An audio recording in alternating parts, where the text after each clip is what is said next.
Good evening, everybody. Hello, and welcome to tonight's In Conversation. And tonight I am very proud to welcome Julie Sharkey. Hello. Welcome Hi. to Youth Theatre Mondays In Conversation. We're delighted to have you. Guys, do you want to turn on your cameras and say hi? Hello, Julie. Hello. Hi.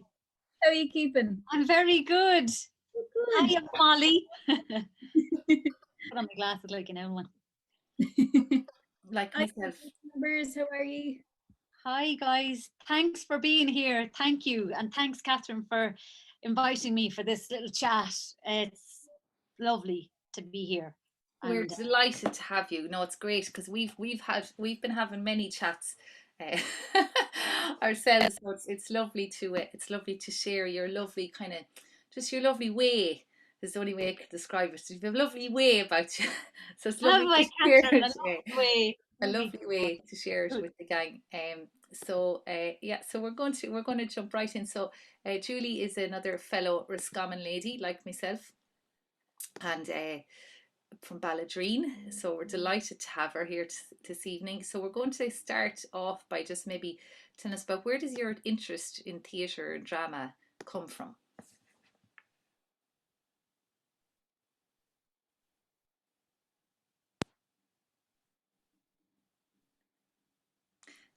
Did something happen?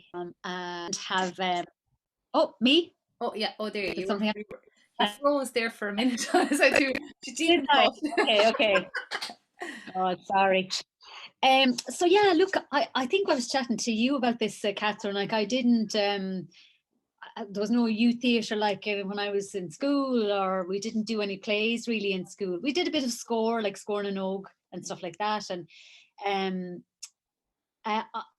I suppose I always was sort of felt it was in me a little bit, you know. And it's funny when I got into like the teenage years, like you guys.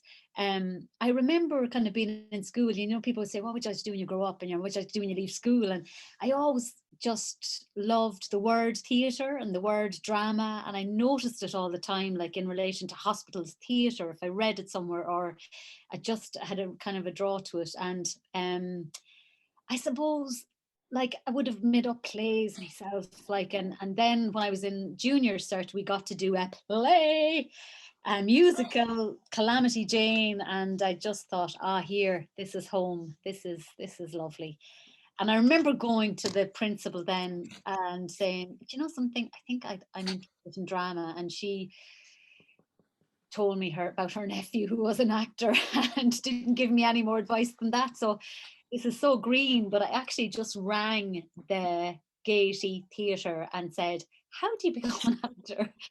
And at the time, there was just the Gaiety School and Trinity where you could train. So I applied to both, and that's kind of um, off I went on my journey. And didn't get accepted to Trinity, and found it like it was an amazing experience though, doing that audition, because again I had no experience of auditioning or anything. And I remember being just like such a green yokel up from the country, and in the waiting room, and with all these lovely people who for the most part had lots of experience, you know. And they were all preparing and doing all their bits and pieces, and I just felt like a complete gobshite.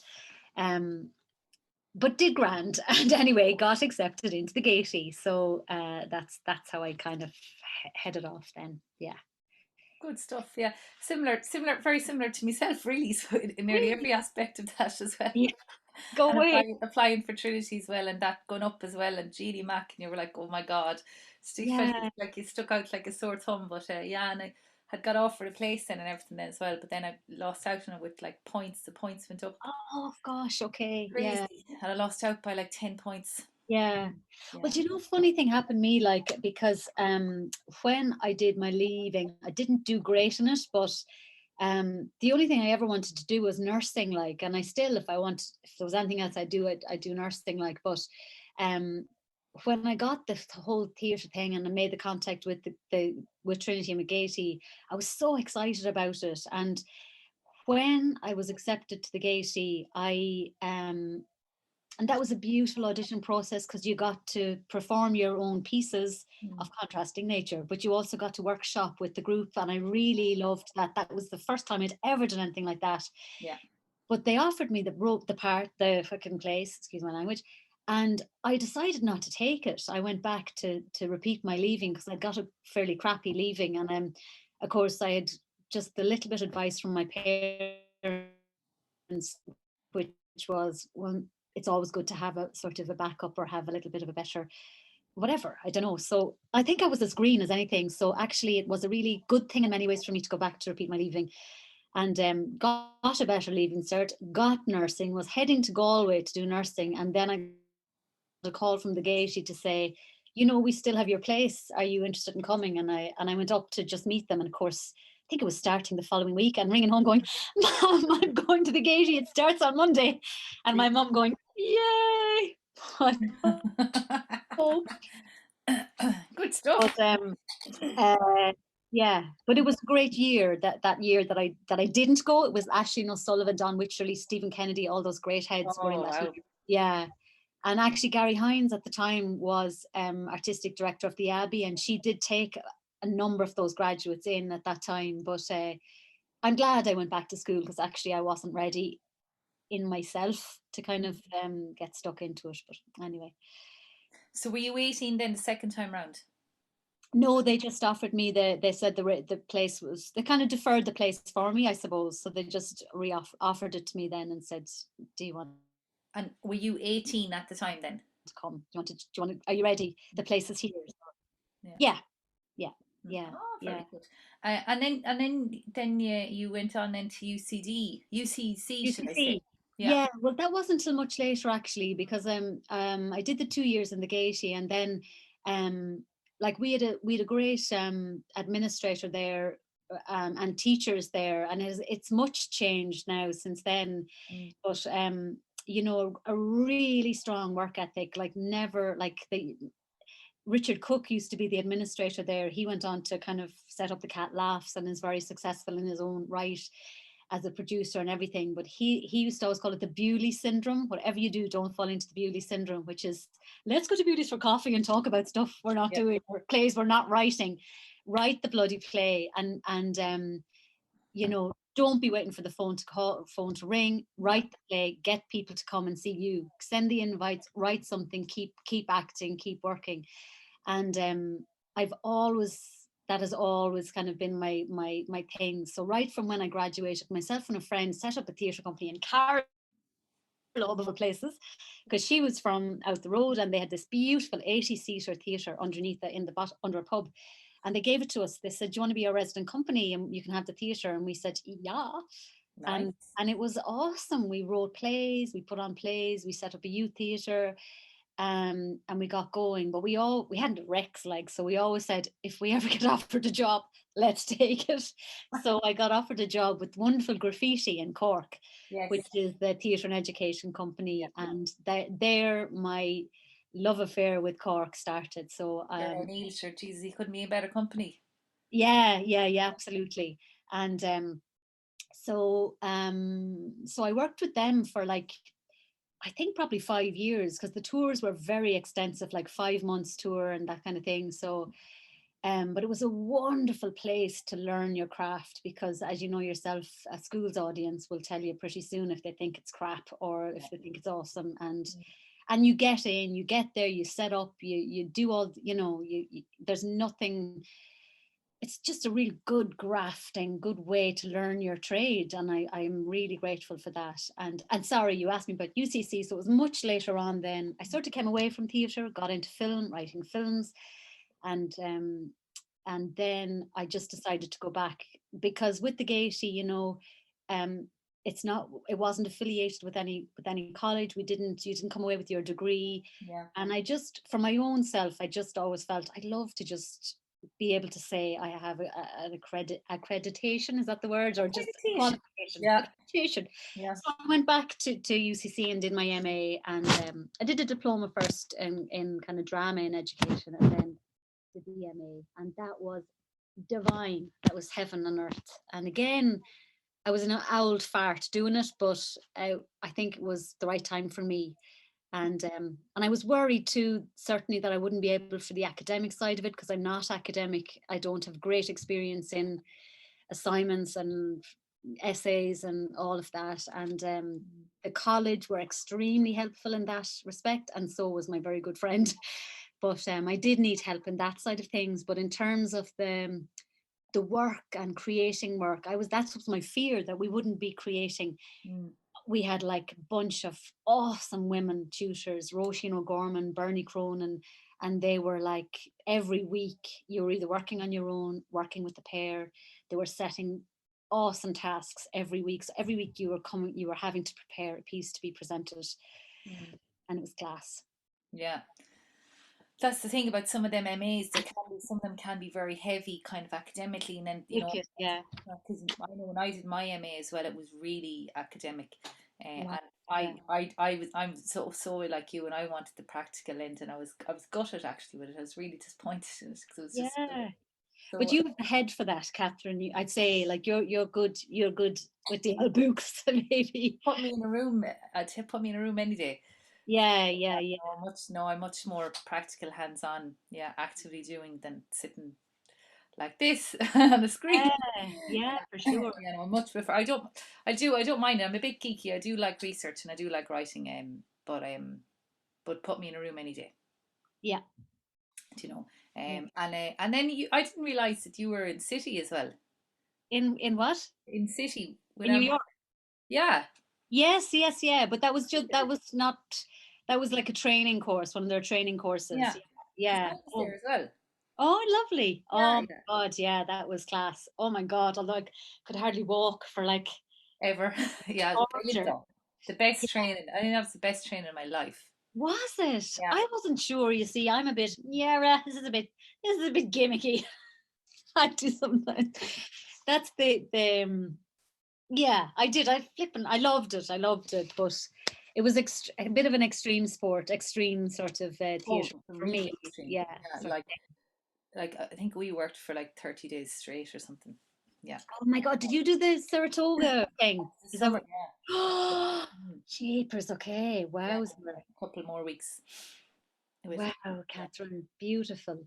Yeah. You know, one thing that it's funny, when you think about moments in your life that have sort of been really inspirational artistically, but just that have made you be, that you remember just beautiful moments. And it's funny because we had to do that. That was part of our homework in the You Fin and the Play Between thing that I'm doing at the minute. And just moments that you witnessed artistically or whatever, that whether it's a song or a piece of art or a play that sticks with you. And when I was in New York that time doing the city work, I went to see the Sleep Perchance. That's not the word of it. Yes. Sleep No More. The Punch Drunk. Yeah. Brilliant piece. Oh my God. Did you catch it, I Catherine? didn't catch, it was sold out. Yeah. But everyone was on about it when I was there. So we Yeah. must have been there similar enough times if that was running. Oh yeah, must be. Must be. That ran for about 2 years. Yeah. Yeah. Yeah. But that was certainly immersive theatre at its best. And that's pretty exciting theatre and magic theatre. I'd love to be more involved in and be able to create well, because I think they have the budget to do that really, really, really, really, really well. And I saw something recently where they did it in a school. They set up a little curiosity shop in a school, and it was just magic. Just magic. Anyway, sorry, I'm off the point there, but amazing company, absolutely amazing company, both City and Punch Drunk. Yeah. No, I think City changed my whole perspective on theatre, on facilitation, on directing, on devising. Wow. Blew my mind. Did you work with Anne Bogart there herself? Yeah. Oh, jeepers, Catherine, wowzer. Yeah, and Darren West, like award winner, Tony Award winner. He won a Tony when I was there. Like, worked with the jazz company as well. Out there, a jazz dance company. Okay. Oh, what the hell is their name now? Can't remember. Oh, they were brilliant, absolutely brilliant. Yeah, it was mind blown, absolutely mind blown. But I'm not the one in the hot seat now. Nothing hot now. Nothing on. No hot seats. Me in a hot seat. So if we were to say kind of what type of an actor are you, how would you describe yourself? Um, I suppose I, I, I suppose physical theatre comes to mind, but I'm not. I just always like physical theatre in the sense of this jumping from character to characters and that. And I think it's because I found myself having to do that with the lot of the one woman shows that I do. Um, and then doing the little Far Off Hills show with Michael Murphy. That was a lovely opportunity to learn all his tricks, as he calls them, you know. Yeah. That was really nice. So I love that kind of work. Oh man, like, you know, I've done a lot of self tapes recently. I don't know if you do many of them, Catherine, but they're kind of a dose, like. But I'm really trying to embrace them now and just not dread them, you know, and not overthink them. Just get myself set up properly. You know, usually before it was like a flipping brush and a camera thing stuck to it and a scarf to hold on the thing, and then so just get the proper, just get a stand with the light and get set up and don't overthink it. Just learn to learn it quickly, which we do anyway. We learn stuff quickly and just get it out. Why am I saying that? Because you have to look at yourself. Like, I'm having to look at myself now, and I'm no beauty queen in the sense of, like, in terms of what sort of an actor are you. I don't think you'd be going. Maybe it's a character role or character actor sort of thing, but so yeah, physical theatre definitely tickles my fancy. And if I was to do that forever, or dance, I'd love to be a dancer. I'm not a dancer, but I'd love to do a dance piece, or mix the boats, mix that. Yeah. And whatever you're having yourself, really. Yeah, we're off like, because physical theatre is my middle name as well, and I love movement work. Yeah. And I love creating from the body. I love creating theatre from the body. Yeah. I think everything you have, you find it through your body as well. Beautiful. Yeah, and some of the most beautiful theatre I've seen has been dance pieces, or often children's theatre. But I love dance. Going to see dance shows. They're just, yeah. Yeah, I'm working on a lovely project at the moment, and it's about a school in Sligo, actually, is where they're just starting it, but it's about trying to get them comfortable in their body and working through their body to look at themselves. And it's and we've just started. We're just like done 2 days yet, but and we're just exploring mirror work. But to come up with there's some really lovely just little moments. Even today, just looking at like just simple things we're doing, and they're pure bags of nerves, and they're laughing and they're skitting. But there's some lovely little magic moments. You know, coming up to them, it's like, oh, you just want to capture them and tell them it's about, like, you know, when you're, you know, if you're a writer or a musician, you know, your first draft isn't going to be the kind of the nugget, but there will be little bits in it, and it's about just taking the little bits and being able to throw the rest away and build on those. And it's such a beautiful way of working, you know, and you can discover so much. Yeah. From it. I suppose, which kind of takes us to the next stages because of that I want to talk about, which is kind of creating your own work and devising your own work, because you do quite a lot of that as well, and what that kind of process is like. Maybe a little bit about kind of the choices you make, and choices on kind of content, choices on style, choices on, you know, who it's for and why you're making that piece of work. Could you talk to us a little bit about that?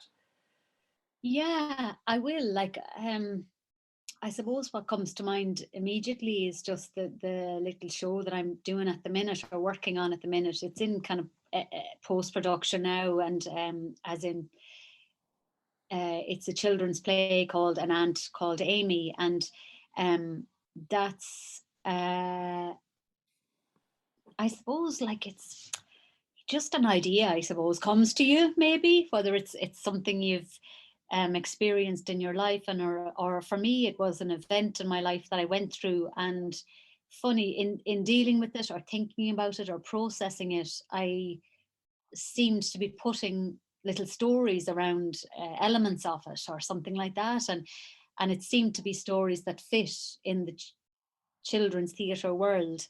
So literally that's kind of where Amy came from. It was just, I was trying to figure out an event that I had been through in my life, and in the figuring it out and putting it in plain, maybe child language, I ended up with this little story, and that's really how it evolved. And so the first thing, I suppose, was was I was working in the Roscommon Arts Centre at the time, so I just had put a bit of time aside to start to play around with the idea of it and the story of it. And initially, I was thinking about um, it all happening. I love things I love scale of things. I say I love scale, playing with scale, but I haven't put it into practice yet. But I love to see plays that deal with scale, like one beautiful piece I saw a million years ago was just a little plinth in the space, and a tiny little character of a little witch, but she was a witch, but she was the most powerful person in the whole world, and yet she was this tiny little thing on this tiny plinth. And anyway, when I was thinking about Amy, I was thinking about set. That came to mind straight away, and puppets. Love puppets, love all of that. So I was thinking about it like a little tabletop set. So I started to kind of be informed by that, let the story inform the set, and making the little set. And then it started to come away from that because there was characters involved, and I wanted to bring them more to life, which brought it back into me playing the roles and the different characters. And so it came off the table then. I did hold on to maybe one or two little puppet characters that eventually bit the dust as well. But simplicity is always an important thing as well for me, because I tour a lot with shows, so it's sort of ingrained in me to make it tourable, like the show in the bag, so that you don't totally. have so you don't have to have a big technical rig up or anything like that. And so that's always in the back of my mind, keep it simple, like that you can just turn up and put the show out. So that always informs me. So anyway, it sort of evolved, and um yeah, giving it voice, giving it the characters, keeping it simple. uh oh Jesus, and then the drafts, like, I mean, it just goes through so many it just goes through so many phases, I suppose, because the story that I started with at the beginning is a million miles to what I have now, but still the core is exactly where I started. So it's about uh, talking to the right people, collaborating with the right people, and trying to be guided as best you can to find the nugget and the bits that you want to kind of um, keep, and get rid of the rest, and fine tune, um, and keep it simple, I think, is always a great bit of advice for anything, really. Yeah, no, absolutely. You've nailed it on the head there completely, and that I think lends itself to all really good theatre, and Mm, it's about being true to that work, and representing what it needs to say as well yeah, is fundamental, really. of And course. And then, of course, if you're collaborating or devising for a group, like I've done a good bit of that as well. Like I do a lot of work in, I suppose, disability arts, like, which is a gammy owl phrase, but like I work a lot with uh, different Daughters of Charity, Brothers of Charity, St. Michael's House, HSC. So I work a lot with people with intellectual disabilities, and like it's really, really important that when you're devising in that respect, that it's all coming from them. And I'm really gammy about seeing theatre that's been created by that group of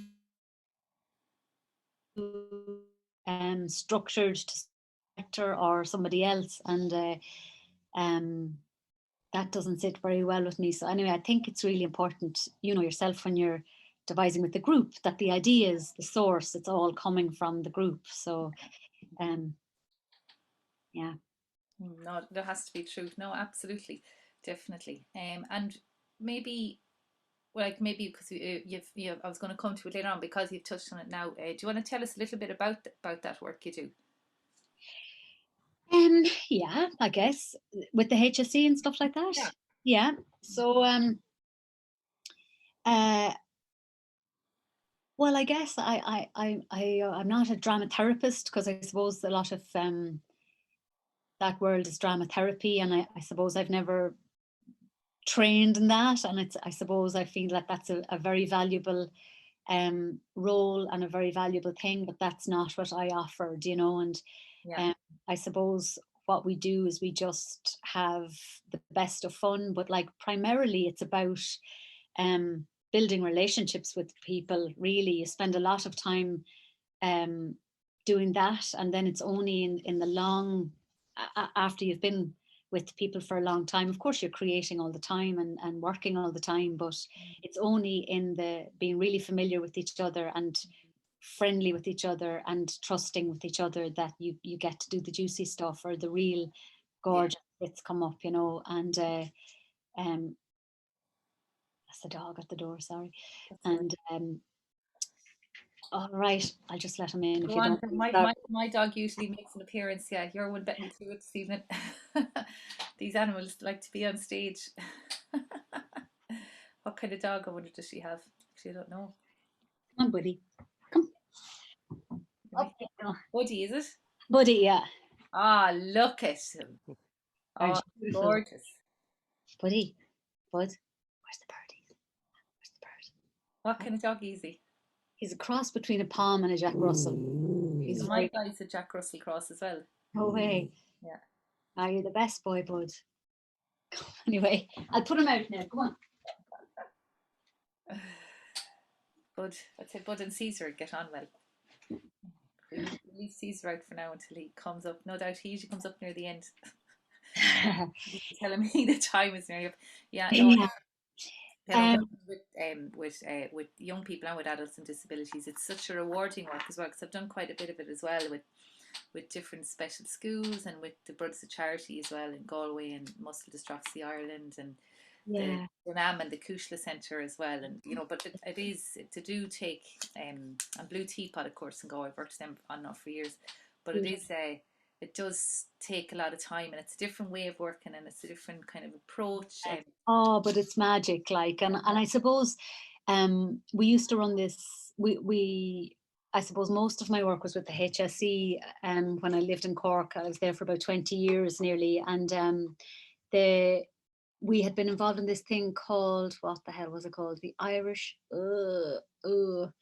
It was Performing Arts Festival. That was the name of it. Yeah, it was Cope Foundation kind of had set up this annual competition, really an arts competition for um, all sorts of groups with various whatever disabilities and stuff. And it was smashing, and we did some really lovely work there and won some lovely awards. But and it's gas because anyway, it really highlighted for me and my colleague that worked with me that we didn't like the the winning of the awards business, like, because it wasn't about that at all. Because you know, one of our girls, like, for her to get up on stage was an enormous thing. So like, what the hell would you be judging her against somebody else for? Yeah. It's, you know, so we went and we set up our own arts festival called Smile Arts Festival. And it was after one of our residents, Seamus Murphy, who was the most wonderful guy.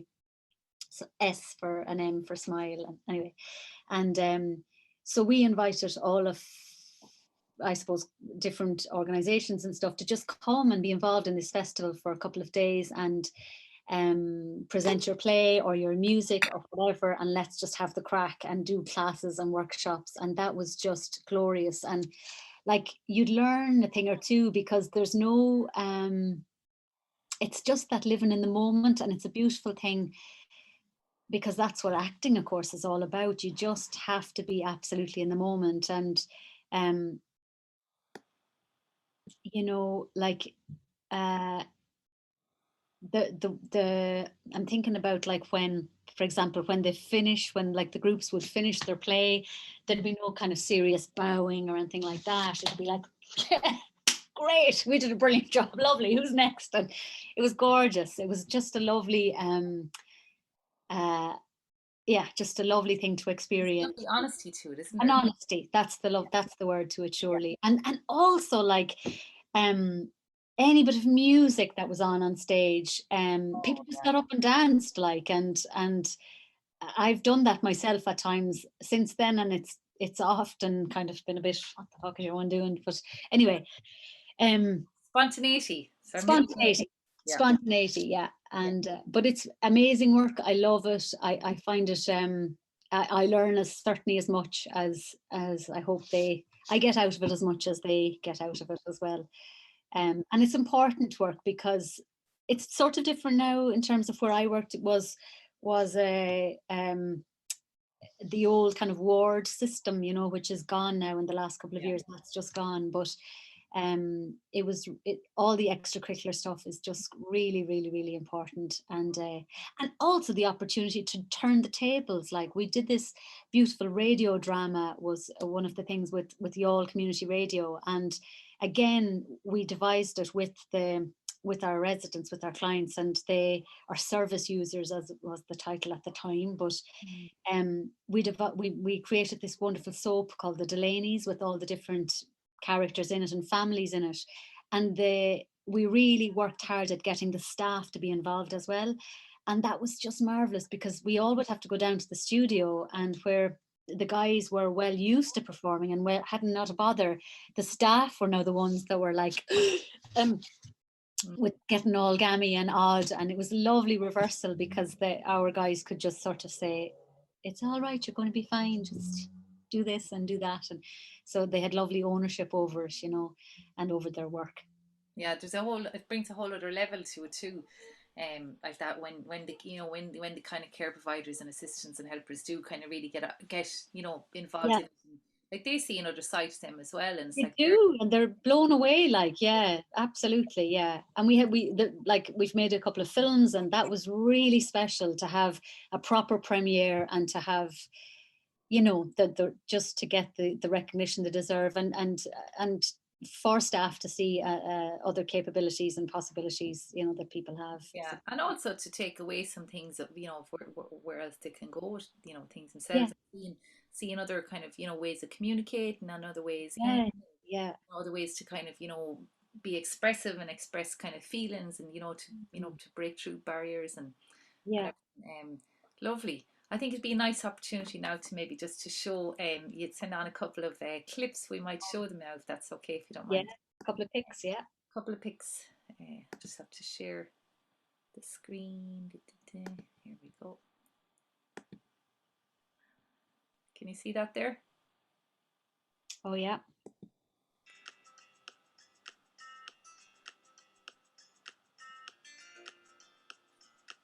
You need me to speak, or will we just let it roll?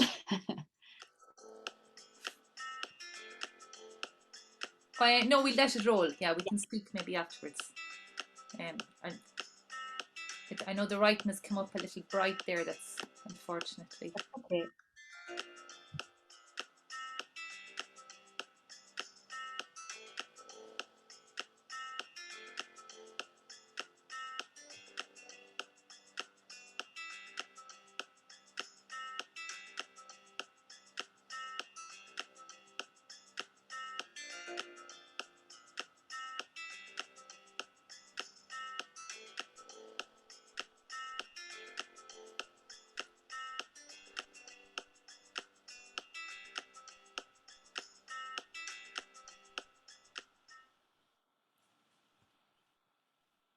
Go.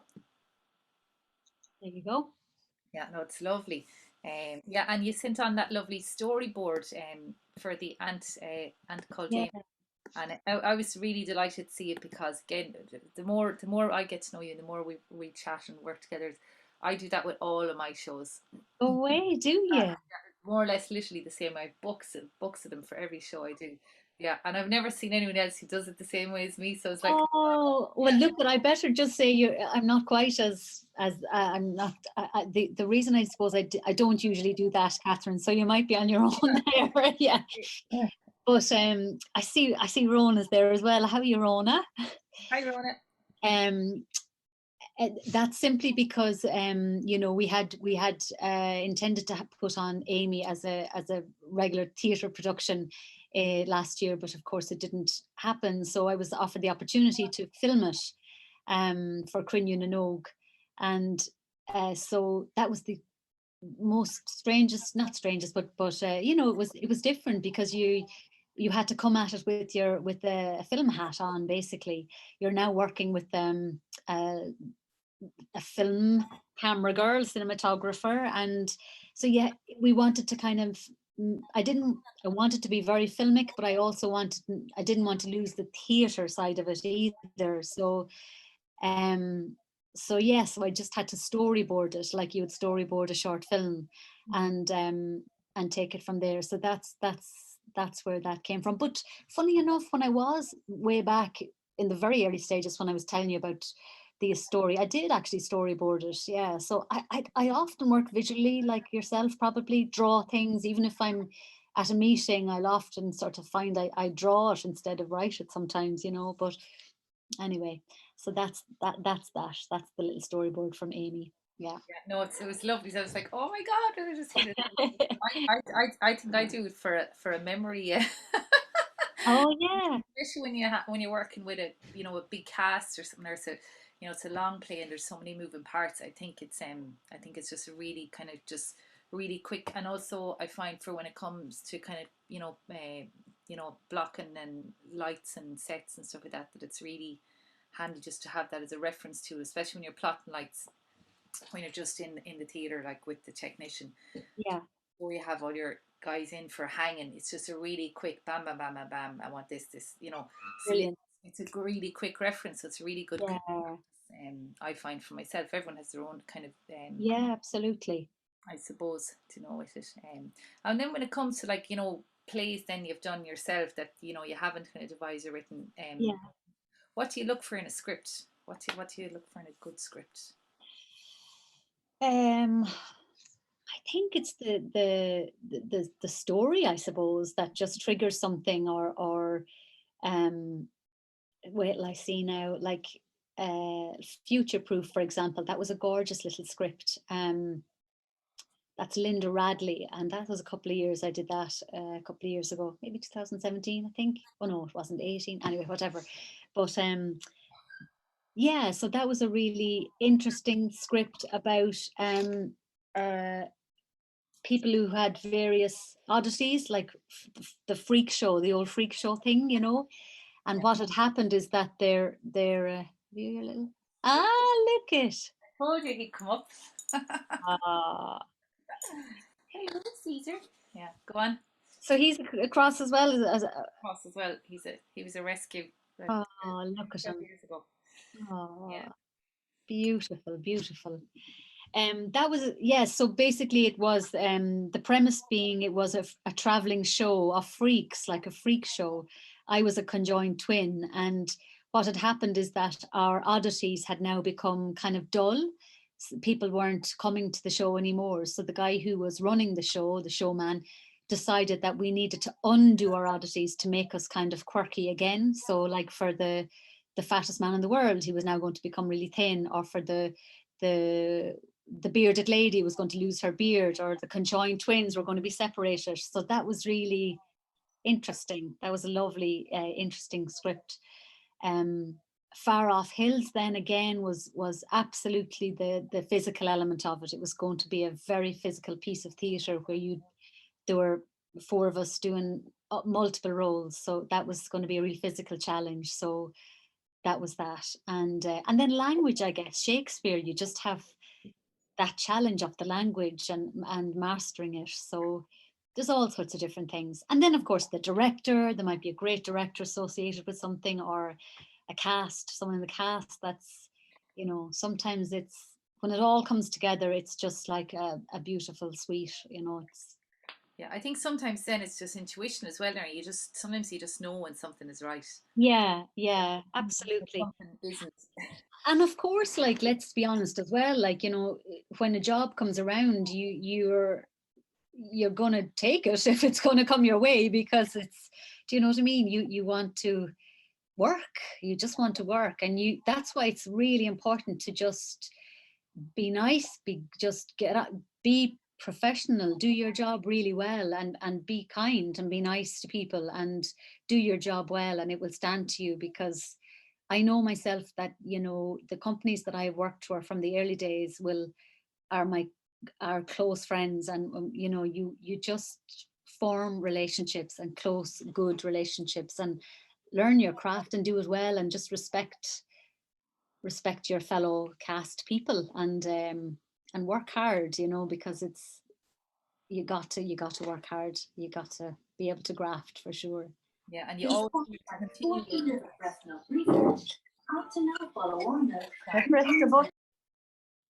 You have to interference there in the background. You have to kind of work hard continuously. It's no good just working hard for like one gig, or like you have to kind of constantly, like you're only as good as your last show. Like You are, but something, it's worth it, like, and that's really becomes challenged as you get older, like, so I'm in my 40s now, and like, it's the most glorious profession to be involved in, because it's so rewarding and it's so varied, like, and I don't underestimate it, and I'm so grateful always for it. Um and it's the best job in the world, but it's the most difficult, because you can never ever stop. But but how great, it's just opportunities to to to find nice things to do, nice projects to be involved with, nice people to work with, and you never stop making friends, and you have friends who are like 80 something year olds. Like, I did this show again years ago, the Glass Menagerie, a lovely classic play. oh That's the gosh, other thing. oh my Yeah. god, one of my favorites. Yeah, I seen it in London a couple of years ago with Jessica Lang. Oh, jeepers. Yeah. Wowzer. Oh Yeah. gosh. Mm.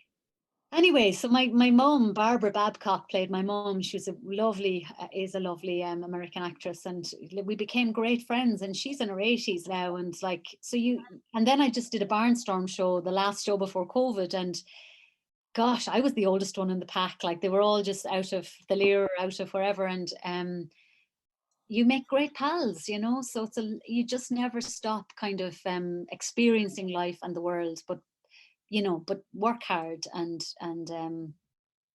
it's great. And that's great advice, because I was going to ask you kind of what advice you have for young actors, but you've just said it. Like, Yes, and always read the script. Oh man, I learned that lesson for sure. I'll tell you that little story, because it was a real lesson learner for me. So not long out of whatever in the world, and not that much experience with film, because like, we're, as Irish people, we do so much theatre, and maybe that's a bit of a generalization now, but for me, I'm much more experienced with theatre. And so anyway, one of my first film gigs, did a lovely audition, really enjoyed it. Now, a lovely audition, I'll not blow my horn, but I just enjoyed it myself. That's the other thing, really prepare, enjoy your auditions, like, just anyway, got the role. And it was only a small role, but oh God, lads, I got the script anyway, and I didn't read the script. I just went, oh yeah, well, I read for the administrator, so I'm just going to turn up and be ready to do that. And I turned up, got picked up, and you're brought to the set, and you get your hair and makeup. And then I realized, brought to your location, and I thought, well, this doesn't look like an office. What the hell's going on here? Only to discover that I had been given a different role, because I did so well in the audition. They gave me a different role. And I said, is this not the social welfare scene? And they were like, oh no, no, this is such a thing. And anyway, I realized that I was new character, different scene, nothing learned. And your one, Lisa, was the director, Lisa Mulcahy, who's like a top class girl. She just said, she said, oh, what? And I said, it's fine, absolutely fine. Just give me 10 minutes. And that's, when you get into like, learn it fast. Just, oh my God, oh my God. Oh, that was a great lesson. Oh my goodness. Read the bloody emails, read the script. Yeah. So that never happened again. Yeah, you never forget that one, yeah. And yeah, so that's one. And definitely just work hard and be kind and be, you know, be nice. So just to remind people, if anyone has any questions, if you want to put them into the chat box, because we'll be wrapping up at 7. So we've about 10, a little bit over 10 minutes left. So in terms of kind of, generally preparing for a role, I'm sure you spend more than 10 minutes. God, yeah. Tell us a little bit about how you prepare for a role, or even what is your kind of your routine, in rehearsal, and yeah, taking kind of well-being into consideration as well. I just want to plug in my device here. yeah, sure. Well, let's see. A good physical warm-up anyway is definitely a good starter. That's an absolute must. You got to kind of be in good shape, and I try to just have that kind of as an everyday thing, and it's not just to be whatever looking well physically or anything like that. It's just about a mindful thing, certainly. So that's really important to me. And so I do a little bit of yoga every morning, says she. I haven't this morning because I was too tired after the weekend, but I try to just have that incorporated in my everyday. And that's maybe a bit of an old woman thing to say, and you're too young, all of you, to be doing yoga in the morning. But it's just really good to yeah, it's really good just to center yourself. That's all. And in terms of preparing for a role, then, like when I'm doing a show, I seem to have the script in my head always. So I do a lot of, when I'm showering in the morning, I'll be doing the doing the lines and doing the lines and doing the lines. And there's always something that you find. I love that when you find new stuff. Like one of the pictures that came up there was a play called Raccoon, and I toured that for years, like, and on and off for years and years, and I just adored that. I was still finding things in it, and when I'd be in the shower just or walking, Jesus, I love that. Just a good walk and doing your lines. It's a beautiful way to find new ways of saying it and new things that come up in it. That's a definite thing. Something else was going to come in my head there and I just left it. I was going to say a little story about drying then, that show that I did hundreds of times. I dried on my very last performance of it, and I think it was probably the 200 and something show, and I hadn't my script with me. That's another bit of advice. Always have your script in the bag. First time ever, I didn't have the script with me, literally the first time ever. And I said, well, come on, it's in you, Julie, you know it, it's in your blood. And again, like that, no set, no lights, you just turn up and you do the show. And it was in North Cork in a restaurant, it was full. And I was 10 minutes into the show, and she's a waitress. So she just starts, so you're looking, eyeballing the audience. And it's a gorgeous thing, gorgeous way to perform a show. But 10 minutes in, I dried. I just dried, and I didn't know where the hell I was. I think I was probably exhausted, like, but I went back because I just made an excuse in my waitress rig out and went back to the kitchen, and I just sat on the floor, and the chef was over, what's going on? And the girl who organized it, what's happening? And I was like, just give me a minute, please, till I try to gather my thoughts. And I couldn't, and I knew they were waiting. So I just went out, not having discovered where I was in the play or anything. And I said to them, I've dried. I said, this is the maddest thing. I just don't know where I am. Like, and this doesn't happen that often, but I'm dried. And one of the audience goes, you're all right, girl. You're all right. I said, where was I? And she said, well, your man had just come in and you offered him tea and toast.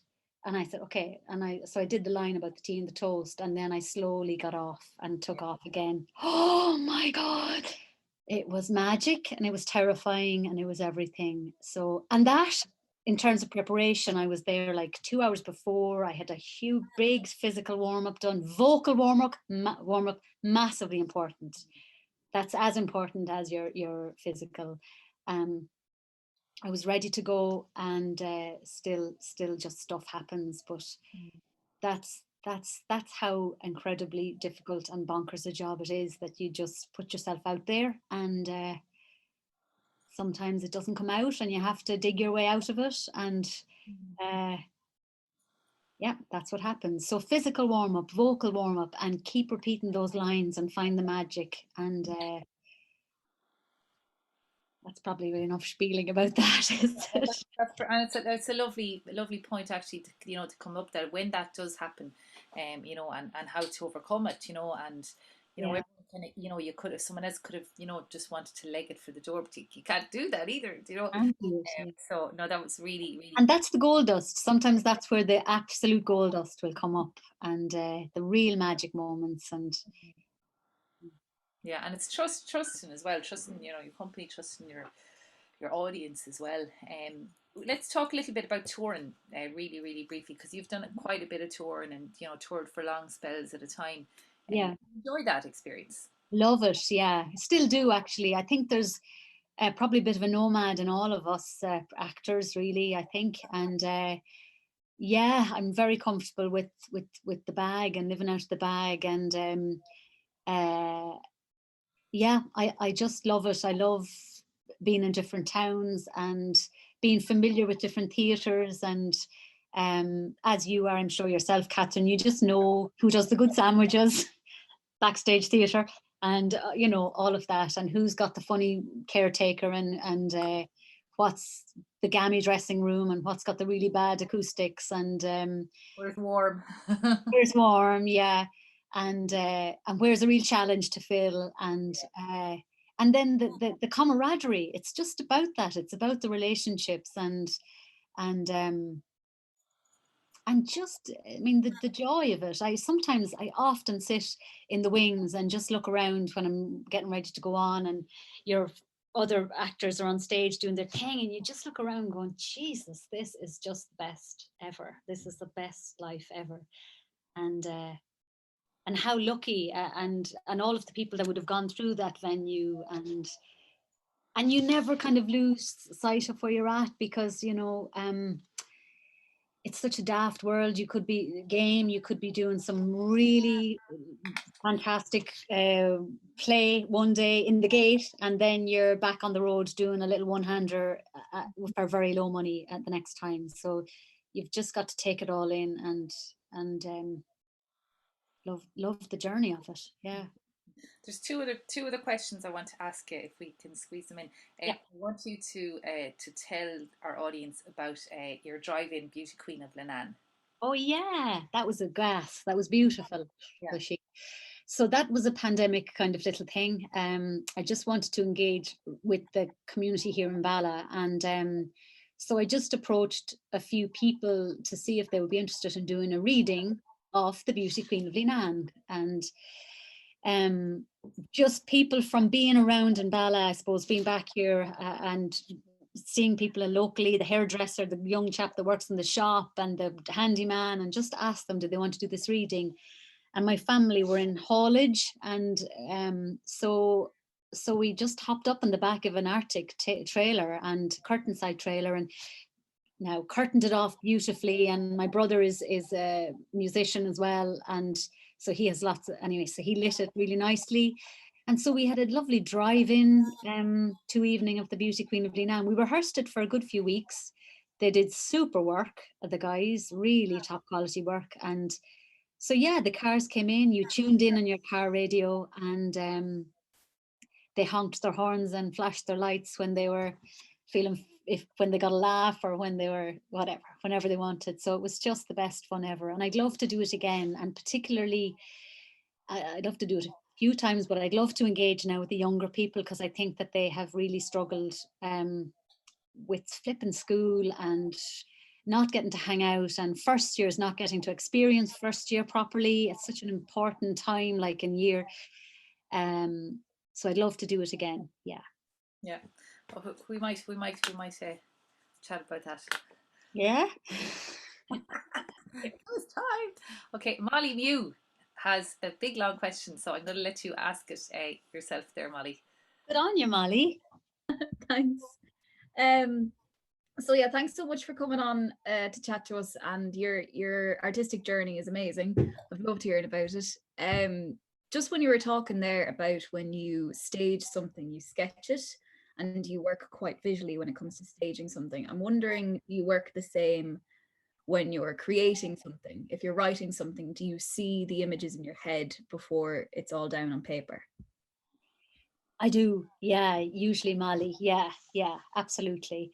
And this is a bit of an aside now, but just when I hear you speaking, like a couple of times I've sat in on your guys' shows, and also the Q&As afterwards, or like when you might have the youth theatre has got to kind of do a little Q&A with different directors, and you guys have always, I've often sat there going, oh my God, they're so good. They're asking all the right questions. They have got such great heads on their shoulders, and fair play to you. Like you're doing all the right things, so fair play. But yes, yeah, I do not, I mean, it's not something I do kind of consciously. I just have always sort of been a bit of a doodler or scribbler, and visually sort of pictured things, um and actually anyway, that's neither here nor there. Well, I was going to say I did a little bit of work with this company in Cork called Think Visual, who work with a lot with corporate companies. So they come at it, they approach kind of corporate companies, and they say, what aspect of your business would you like to sell, and a particular aspect, and let's sell it for you through visuals. So they do like animations and narrations and stuff. That was really appealing work. So yeah, Molly, I guess so, but not in an overly way. Yeah. Yeah, it's just part of your process. Yeah. Do you want to ask the second question there, Molly, just before we wrap? Will do. What kind of themes did you work on with people with intellectual disabilities and school students, or was the objective of your workshops to just facilitate a creative space for them? Gosh, that's a great question. From the get-go, just to create a creative space. Yeah. And it was really important for them just to be there and have fun was even enough. But then, as I was saying, the more we got to have fun with each other and trust and learn and just become friends and trust each other, then maybe the possibility to explore themes came up. At a time, like one of the things was we did this lovely piece called At Your Service. Yes. And that was about fears and fears that people had. And so we kind of, we gave it the platform of being like a hotel, that you enter the hotel with your fear, and that your fear is kind of dissolved through magic of sorts overnight. And that was really lovely way for them to just, and really simple stuff, like one girl, for example, remembers her siblings being really mean, and she had a lovely doll as a kid, and they ripped the doll apart, but she used to dream about the ripped up doll under her bed, and it kind of spooked her and haunted her sort of. So just simple stuff like that. So really yeah, so that sort of thing.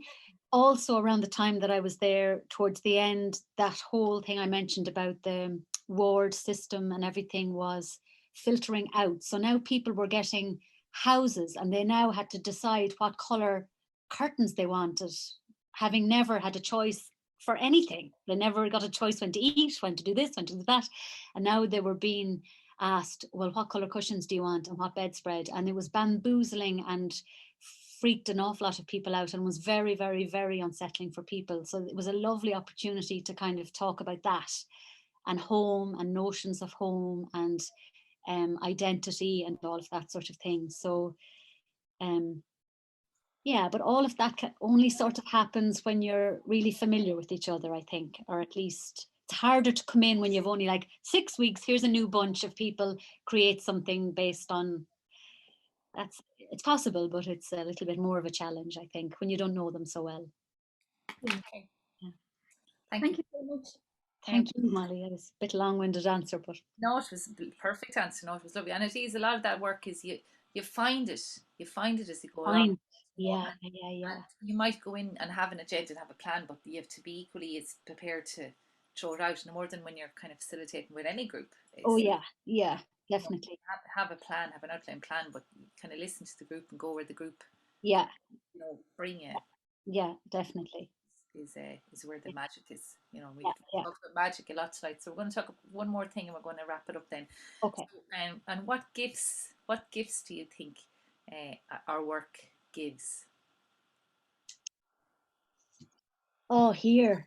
To an audience or to ourselves? To you, to yourself, to others. Yeah. Well, I think that, oh God, this sounds awful wanky, but I think that like to be like being involved in sort of creativity, whether it's in theatre or drama or whatever, you sort of, I feel, you're present. I sort of feel there's a beautiful aspect of being sort of ever present in the world, because you're sort of observing, you see things. I hope you observe things more. Like that's another thing that's was a big learning thing for me in the Gaiety, was about being observant to the world around you, and colors and shapes and the numbers and counting, and I don't know if it's something in us as performers anyway, but you sort of uh, there's an awareness of the world and people about you and the planet about you and the creatures and the cups and the whatever. That's awful nonsense. But anyway, that's something, I suppose. Back to our viewpoints. So, and for an audience, sure, look, I think it's just everything. It's escape. It's a different world. It's seeing your world in at a safe distance, and being able to sort of maybe figure out stuff from the safe distance, or yeah, That's lovely. sort of thing. Perfect. Julie, thank you so much for tonight. That was a really lovely chat. It was really honest. It was really nice and just gentle and really sincere. Thank you so much. Thank you, and thank you guys for coming tonight, and keep up the good work, and you too, Catherine, and you're all doing the right things for sure. Good stuff. And that is our final In Conversation in the series. So we definitely finished up with a bang. So folks, thank you all very much for joining us, and have a lovely break. And thank you, Julie. Yay!